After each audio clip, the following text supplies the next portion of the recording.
Мінекей дәл қазір Қарғалы қаласында бір 2-3 минут автобус кетіп қалды. Мен мұнда тұрмын. Менің жанынан 318 кетіп қалды. Мен ұқпадым.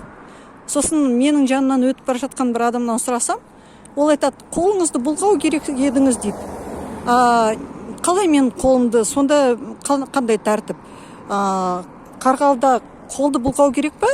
Аялдамада тұрып, аялдамада мен жалғыз тұрдым, асфальтқа шығып тұрдым. Мені көрмеу мүмкін емес, дәл жанымнан өтіп кетті. Автобустың басшылары кім жіберген? Әкімдік, мынау қай ауданның әкімдігі? Жамбыл ауданының әкімдігі ма? Алматы облысының әкімдігі ма? Сіздерге осы видеомды жіберіп отырмын, жауап беріңіздерші.